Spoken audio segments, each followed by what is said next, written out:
Sebelum masuk ke cerita ini, pastikan kalian sudah menyiapkan hati dan keberanian, karena kisah yang akan kalian dengar bukan sekadar cerita horor biasa. Ini adalah kisah tentang dendam yang tidak pernah mati, tentang arwah yang bangkit bukan karena ingin pulang, tetapi karena dipanggil untuk memburu seseorang yang masih hidup di sebuah desa terpencil. Ketika malam turun dan suara jangkrik tiba-tiba hilang, ada sosok yang menunggu di balik kegelapan, sosok yang matanya sudah tidak utuh, tetapi tetap bisa melihat dengan jelas siapa yang menjadi tujuannya. Cerita ini bukan untuk yang penakut, dan bukan untuk kalian yang sering merasa ada yang memperhatikan dari balik jendela saat malam hari. Jadi siapkan diri kalian, matikan lampu jika berani, dan dengarkan kisah lengkap tentang pocong pembawa maut yang menuntut balas. Selamat datang di Pocong Penunggu Desa, dan ingat setelah kalian mendengar cerita ini, jangan pernah menoleh ke belakang terlalu cepat.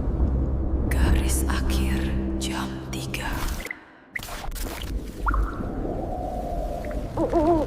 Desa Kedung Jati selalu tampak tenang bagi orang luar, dengan sawah luas membentang, suara jangkrik yang tidak pernah berhenti, dan kabut tipis yang selalu menyelimuti setiap datangnya malam. Tapi hanya warga asli yang tahu bahwa ketenangan itu bukanlah berkah, melainkan peringatan. Setiap kali malam terlalu sunyi, berarti sesuatu sedang berjalan perlahan di antara pepohonan. Sesuatu yang tidak boleh dipandang lama-lama, sesuatu yang tidak pernah mati meski telah dikubur. Malam itu, Dimas pulang dari rumah temannya setelah menonton pertandingan bola. Jalan desa sudah gelap total, hanya lampu kuning di ujung gang yang berkedip-kedip seperti hampir mati. Angin malam berhembus dingin, membawa aroma tanah basah yang lebih pekat dari biasanya. Tanpa angin pun dedaunan bergerak, seolah disentuh tangan-tangan tak terlihat. Dari kejauhan, terdengar suara seperti kain berat diseret di tanah.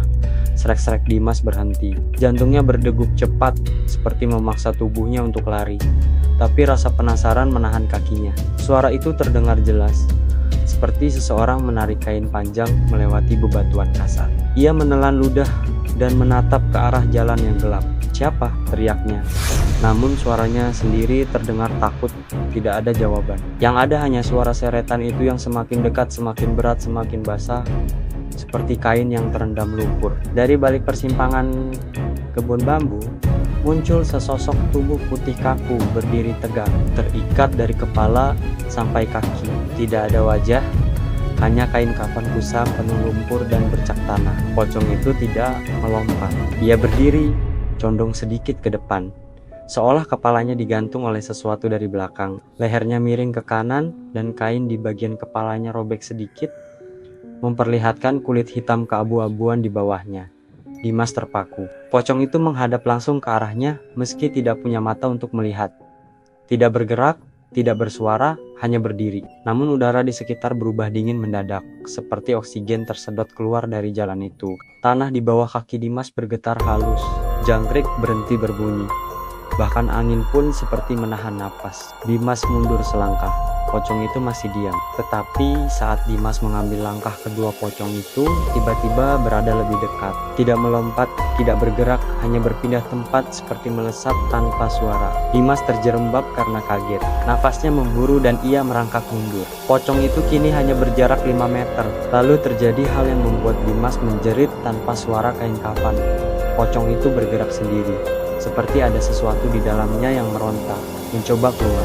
Kain itu menggembung, lalu mengempis, lalu menggembung lagi, seperti ada jantung raksasa yang berdetak di dalam tubuhnya.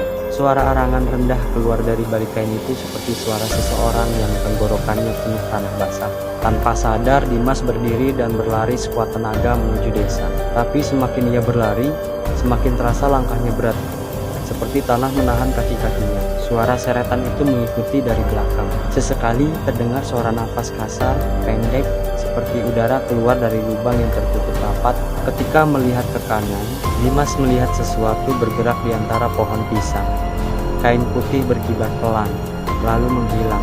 Ketika menoleh ke kiri, ia melihat bayangan hitam panjang bergerak mengikuti di balik pagar bambu. Seolah pocong itu tidak sendiri, seolah ada lebih dari satu. Dimas hampir pingsan saat memasuki gerbang desa. Untungnya ia bertemu dengan Pak Jito, penjaga ronda yang sedang duduk di pos sambil merokok. "Mas Dimas, lu kok pucet gitu?" Dimas tidak bisa bicara, hanya menunjuk ke arah jalan gelap sambil terengah-engah. Pak Jito menatap ke arah yang ditunjuk Dimas, Di ujung jalan, tepat di tempat Dimas melihatnya, tadi sebuah kain putih melayang pelan, lalu menegang, lalu rebah jatuh tanpa suara ke tanah. Begitu mereka berdua mendekat, kain itu hilang begitu saja, seolah tidak pernah ada. Pak Jito menarik napas panjang. Kamu lihat? Ya, Dimas hanya mengangguk. Tubuhnya gemetar, suaranya hampir tidak keluar. Itu pocong. Pak Jito tidak langsung menjawab. Ia hanya memandang jauh ke ujung kebun bambu. Wajahnya seperti sudah tahu jawaban itu sejak lama. Pocong penunggu desa, katanya pelan. Dia bukan hantu biasa. Dia manggil orang, kalau udah dilihat biasanya bakal datang lagi. Dimas terdiam, kulitnya merinding. Datang lagi, Pak. Pak Jito menatapnya serius. Iya, dan kalau dia sudah ingat wajahmu, ia menepuk bahu Dimas. Suaranya berubah lebih tegas, lebih berat. Dia nggak akan berhenti sampai kamu ikut ke tempat dia dikubur. Angin malam berembus. Dari jauh lembut, sangat pelan terdengar suara seretan kain. Dan Dimas tahu malam baru saja dimulai. Jalan pulang yang terlarang. Malam itu angin bertiup lebih dingin dari biasanya, menusuk kulit seolah membawa pesan kematian dari udara gelap yang berputar pelan di sekitar desa. Setelah pemakaman tidak resmi yang hanya dihadiri beberapa orang tadi sore, suasana desa berubah drastis. Lampu-lampu rumah padam lebih cepat, orang-orang menutup pintu rapat-rapat. Bahkan suara jangkrik pun terdengar lebih sedikit, seolah alam pun takut untuk membuat bunyi. Raka yang baru saja selesai membantu pamannya menurunkan barang-barang dagangan dari mobil pickupnya langsung merasa ada yang aneh. Biasanya jalan kecil menuju rumahnya masih ramai oleh anak-anak yang bermain atau para ibu yang duduk mengobrol di teras. Tetapi malam itu semuanya kosong, sunyi, dan terasa seperti lorong panjang yang tidak memiliki akhir. Raka melangkah pelan, menendang kerikil 1-2, mencoba menepis perasaan aneh yang sejak tadi menggelitik tengkuknya. Beberapa lampu jalan redup berkedip-kedip, menciptakan bayangan patah-patah yang tampak bergerak sendiri di tanah. Namun baru 5 menit berjalan, ia mencium sesuatu yang tidak biasa. Bau anyir bercampur tanah basah. Bau busuk yang menusuk begitu tajam, ia terhenti. Bau itu datang dari perempatan dekat balai desa, tepat di depan pohon beringin besar yang sudah puluhan tahun berdiri di sana. Beringin itu adalah tempat yang selalu dilarang untuk dilewati malam-malam, terutama setelah jam 9. Raka, jangan lewat sana.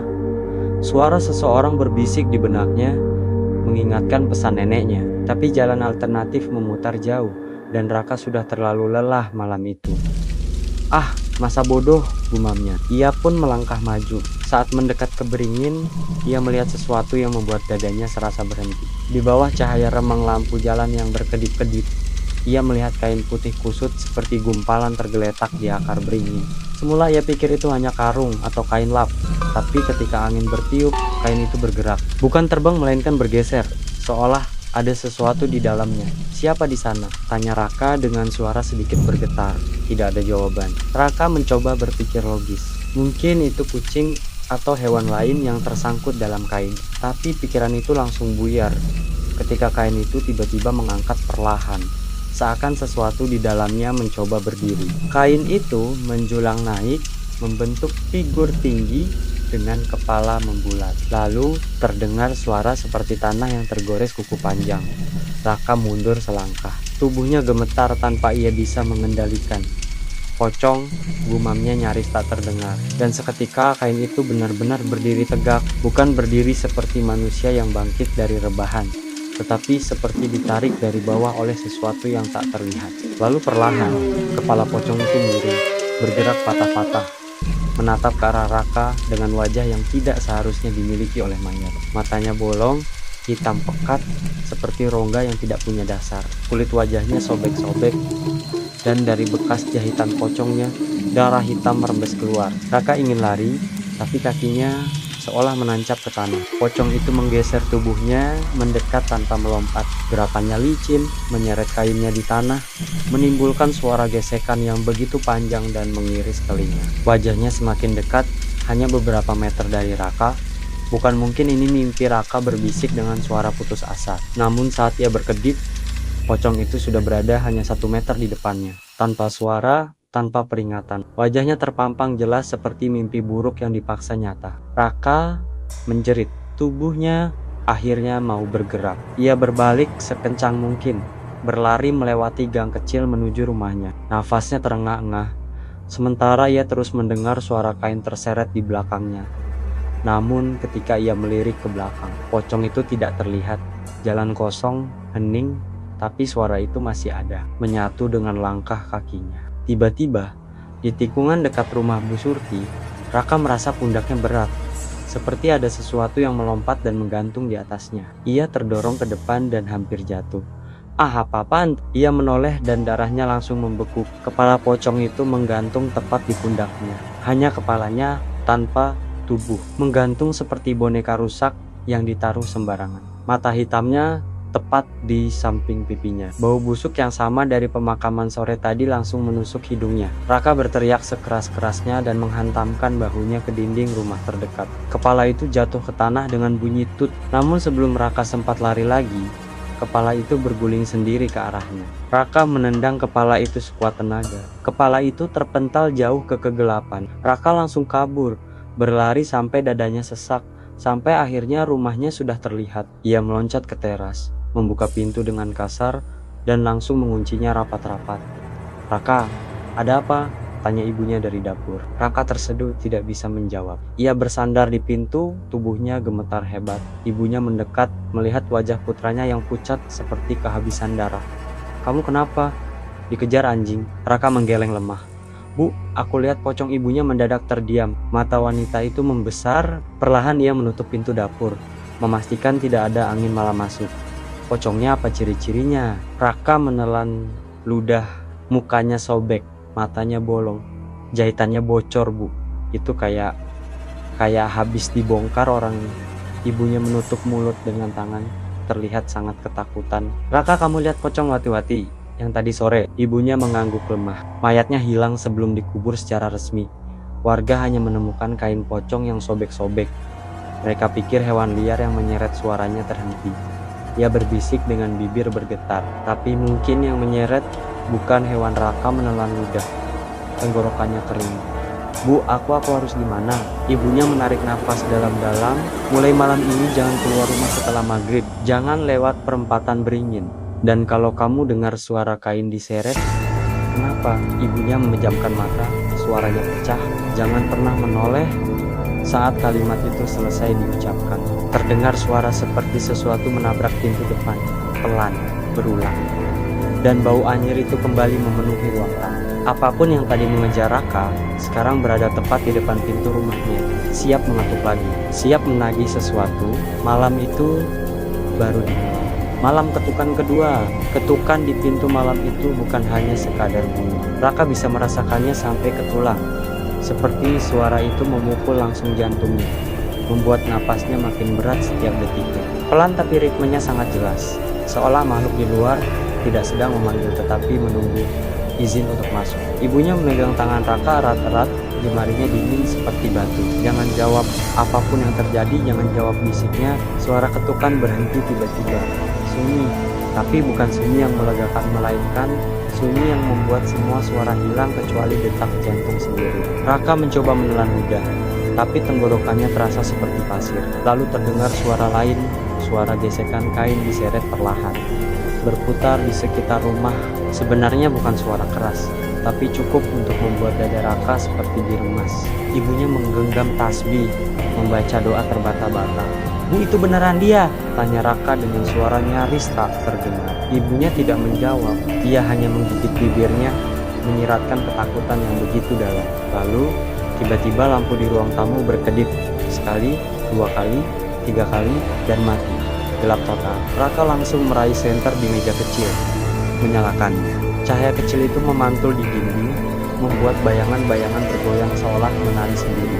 Angin dingin masuk lewat celah jendela, dan bau anyir itu kembali, kali ini jauh lebih tajam hingga membuat mata Raka berair. "Bu, kita kunci jendelanya!" Raka bergerak menuju jendela, tapi ibunya menahan. "Jangan dekat-dekat!" Namun terlambat karena sebelum ia sempat mundur, jendela itu bergetar keras seperti ada sesuatu yang menarik dari luar. Kayu tua berderit seperti akan patah. Raka menyorotkan senter ke arah jendela dan langsung menjerit saat melihat mata hitam berlubang menempel di kaca. Mata itu tidak berkedip, tidak bergerak, hanya menatap. Lalu dari bawah kaca yang mulai retak muncul senyum sobek. Bukan senyum manusia, tetapi tarikan kulit yang robek dari dalam sehingga membuat mulutnya berada hampir sampai telinga. Darah mengalir sedikit-sedikit, membentuk garis seperti tinta hitam. Allah, Ibu Raka menutup wajahnya. Jendela itu retak lebih besar. Raka mundur, mendorong ibunya masuk ke kamar. Mereka mengunci pintu, memadamkan senter, dan duduk di pojokan. Tapi suara itu mengikuti, namun bukan ke pintu depan lagi. Kali ini ketukan itu datang dari jendela kamar. Lalu terdengar suara lain, suara tertawa lirih, parau, retak seperti batu digesek. Suara yang tidak mungkin keluar dari tenggorokan manusia. Raka menutup telinga, menggigil. Bu, kenapa dia nyari aku? Kenapa dia ngikutin aku terus? Ibunya terdiam sesaat sebelum akhirnya berkata lirih, Raka, sebelum Wati meninggal ada yang benci sama kamu. Raka menoleh cepat. Siapa? Ibunya Wati. Raka membeku. Bu, maksudnya apa? Ibunya menatap lantai seolah malu mengaku. Beberapa bulan lalu kamu nolak Wati waktu dia suka sama kamu. Ibunya marah besar. Dia bilang kamu anak sombong dan dia ancam bakal buat kamu menyesal. Tapi Bu, itu kan bukan cuma. Ibunya memotong. Ibunya Wati itu dikenal suka main ilmu hitam. Banyak warga bilang dia bisa manggil arwah, bahkan bisa bawa balik mayat yang udah mati. Raka merasa darahnya berhenti mengalir. Jadi pocong itu Wati, tapi bukan Wati yang kamu kenal. Napas Raka tercekat. Bu, jadi dia disuruh buat nyari aku? Ibunya mengangguk, menangis tanpa suara. Tiba-tiba suara keras mengguncang jendela. Brok, kaca pecah. Angin dingin menyusup masuk. Raka mengarahkan senter cahaya itu jatuh tepat pada tangan pocong yang menjulur masuk melalui jendela. Tangan itu bukan tangan manusia lagi. Kulitnya mengelupas, jarinya panjang dan bengkok, kuku-kukunya hitam dan sangat panjang seperti cakar. Tangan itu meraba-raba udara, mencari sesuatu, mencari Raka. Bu, lari! Mereka berdua berlari keluar kamar, melewati ruang tamu gelap. Pocong itu menggeser tubuhnya melalui jendela. Kainnya terombang-ambing seperti dipenuhi angin dari dunia lain. Suara kainnya terseret di lantai membuat bulu-bulu Raka naik. Mereka berlari ke dapur. Ibunya membuka pintu belakang, namun pintu itu terpental kembali seolah ada yang mendorong dari luar. Raka coba membuka paksa, tapi sesuatu dari luar mengetuk pintu dengan keras.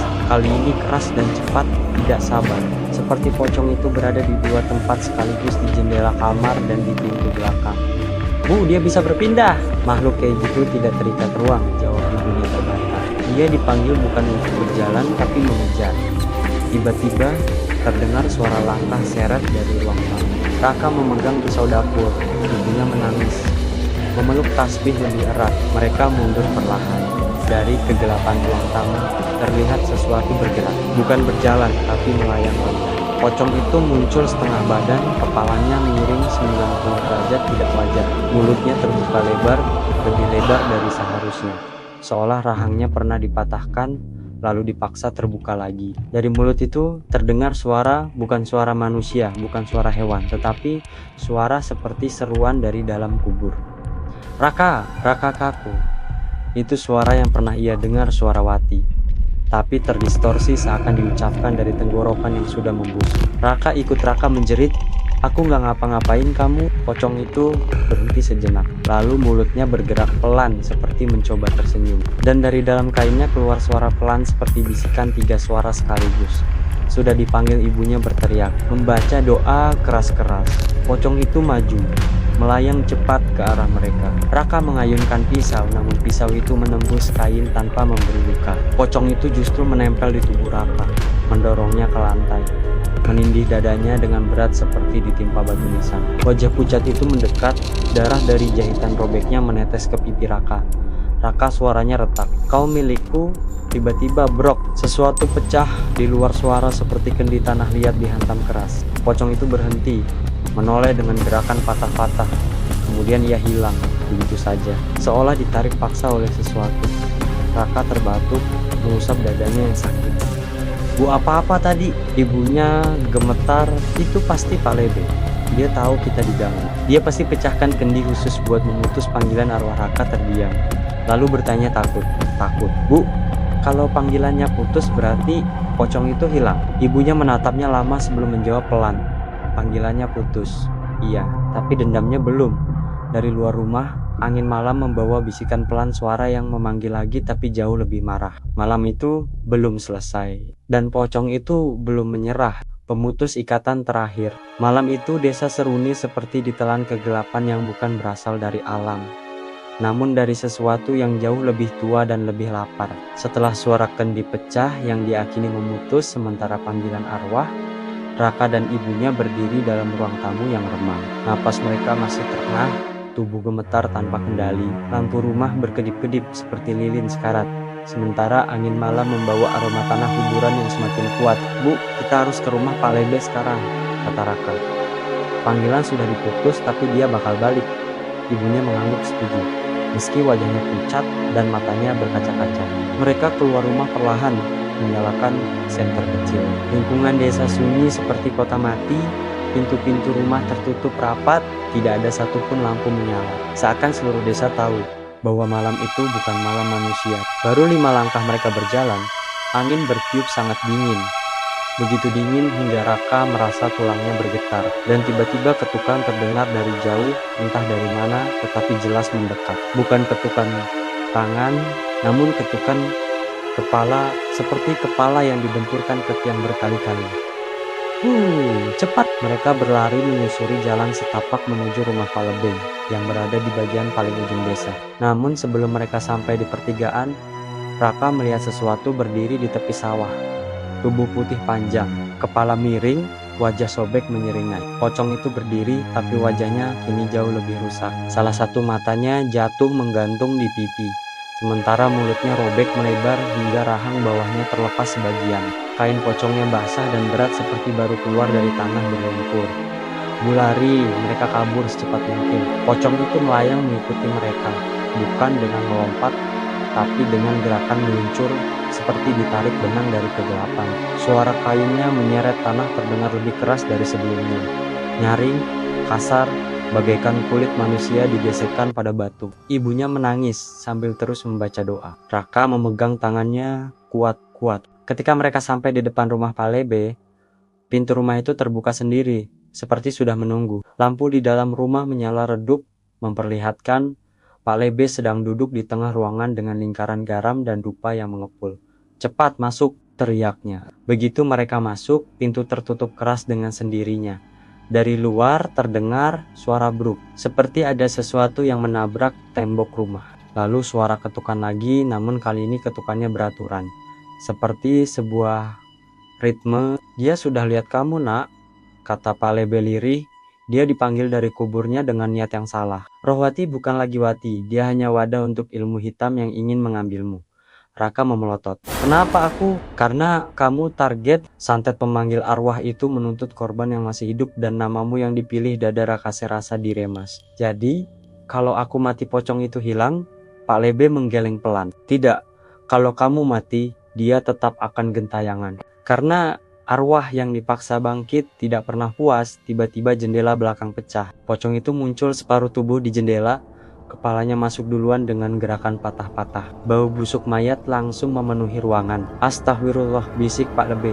Pocong itu melayang masuk ke ruangan. Tubuhnya terpuntir tidak wajar. Kain pocongnya robek, memperlihatkan daging busuk di dalamnya. Ia melayang langsung ke arah Raka. Pak Lebe melemparkan segenggam garam dan abu dupa. Pocong itu terhenti sejenak, mengeluarkan suara mengerikan seperti jeritan dari bawah tanah. "Raka, masuk ke lingkaran garamnya!" teriak Pak Lebe. Raka melompat masuk, berdiri di tengah lingkaran. Pocong itu mengamuk di luar lingkaran, menghantam dinding, memutar tubuh, bahkan menumbuhkan kepalanya sendiri ke lantai berulang-ulang. Duk duk duk. Setiap benturan membuat lantai retak.